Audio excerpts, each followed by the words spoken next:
security. I'm going to take this next question to Mr. Sachdev.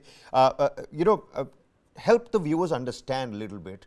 When we're looking at maritime security and Prime Minister's Act East policy, there's clear focus on ASEAN, but at the same time, the recent map that was released by China, the standard map, a lot of ASEAN nations have, shown their disappointment. They've shown their dissent. They've expressed their dissent over that as well. So there seems to be like a two-pronged sword over here. On the one hand, you're trying to focus on the Act East policy, and on the other hand, you've had these map-based incursions, these absurd claims, what Jaishankar calls it. How are you looking at those developments, sir? Thank you so much. Yeah, no, absolutely. I mean, if we were to, let's say, decode or try and decode what do we mean by maritime security, right, in a big picture, there are a couple of things to that. One is, of course, the fact that, conflicts over your sea or, over your, sea waters, conflicts relating to that. So that's one big issue. And as you mentioned, four of these countries, or maybe more, I think, including Brunei, Malaysia, are very much disturbed by China's claims as to where China's territory extends to.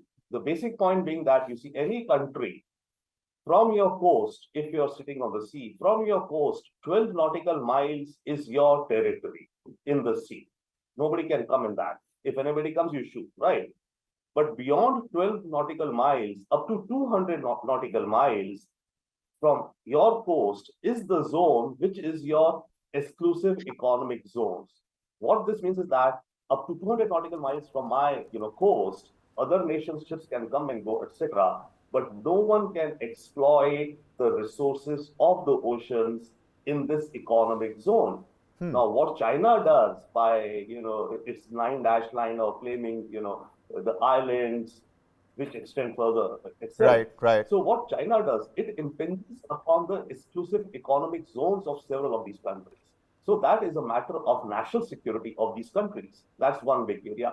The other area in maritime security is also actually piracy and sea pirates, and especially in this region, there have been now a bit less, but there have been cases of piracy or pirates, disturbing the naval or even commercial ships, similar to what's happening on the east coast of Africa at times.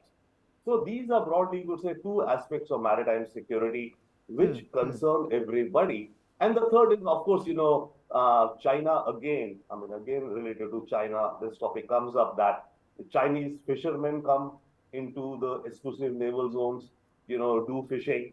Chinese ships or warships transit through. If my country, let's say if it's Vietnam, my ships are there, the Chinese ships are challenging me. Philippines is a great example, some islands which Philippines owns and claims as its territory, which including the UN, the Convention of the Seas, the Law of Seas, has also agreed that belong to Philippines, but China disagrees. So these are disputes which are out there. Now, with respect to our look east policy, therefore, yes, when we look east, we want to have strong, stable partners.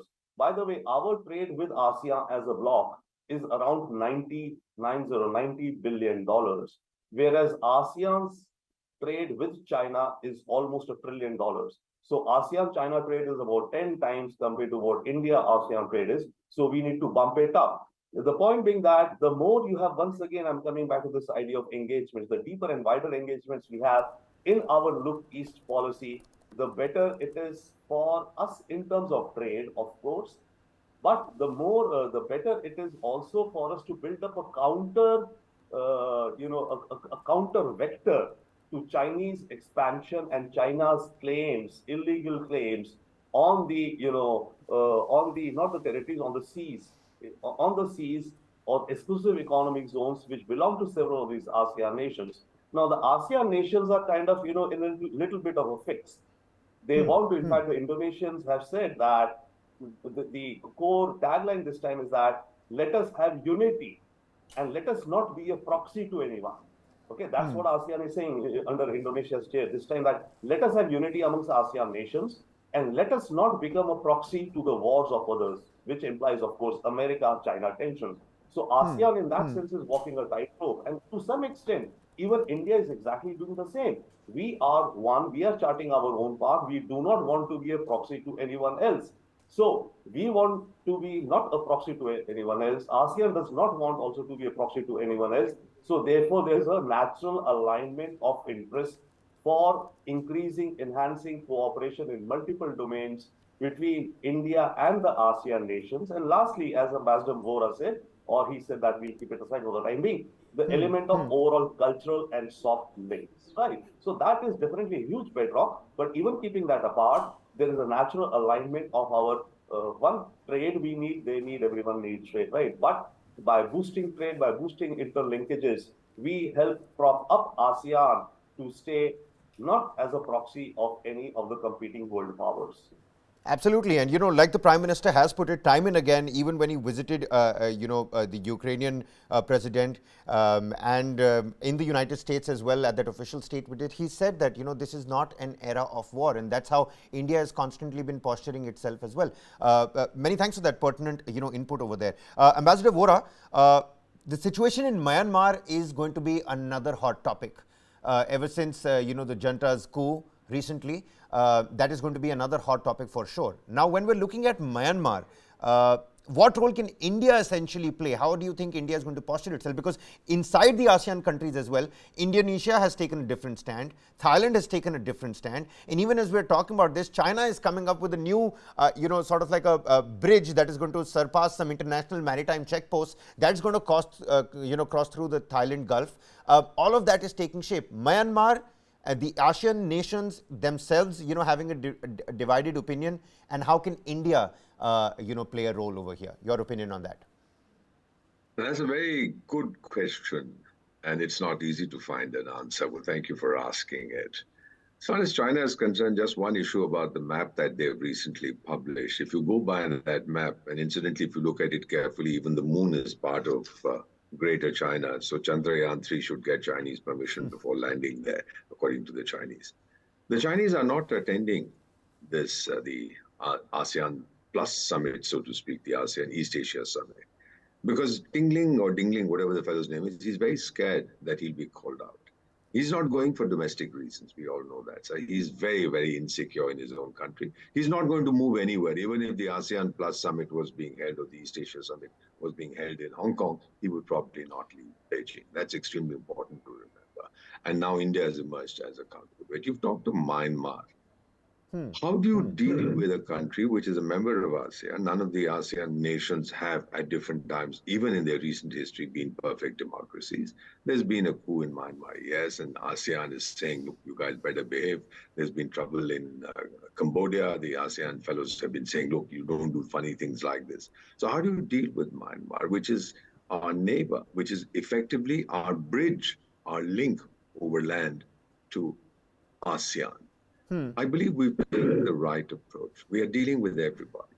It's always been our policy that we don't make judgments that this is a good thing or a bad thing for the country. We deal with whichever government is in power. We deal with the people of that country. And we are doing precisely that in Myanmar. The role that India can play is by bringing to bear its moral influence and telling Myanmar, the regime, as we have been doing, that it's time to set your house in order.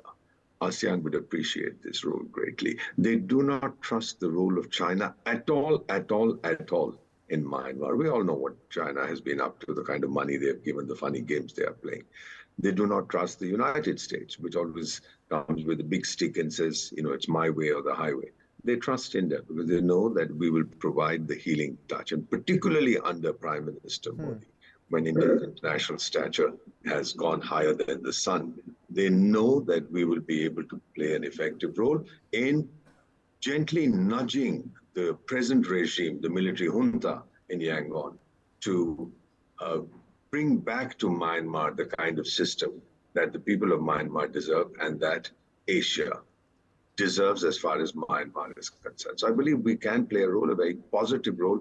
ASEAN is aware of this. Myanmar will be discussed, and India will be asked to play whatever role it can, and a major role that we can, in Right. normalizing the Right. situation there. Having said that, let me also just finally, make a very quick comment, sir, that ASEAN at one time, I think it was Dr. Mahathir, when I was posted in Malaysia, was the Prime Minister, who had said that ASEAN is the fuselage, it's an aircraft, and China and India are the two wings. Today, they've understood that the Chinese wing is totally unreliable. The American wing is here now, gone tomorrow. And if ASEAN really wants to move ahead with the present economic situation in Japan not being the best, once upon a time we talked the flying geese pattern. Japan was going ahead, South Korea behind it, and then the other ASEAN nations would follow. But today the realization is that we, ASEAN, have to look west. And when we look west, what we see is India, our most reliable partner. Well, absolutely. That's a brilliant way of putting it.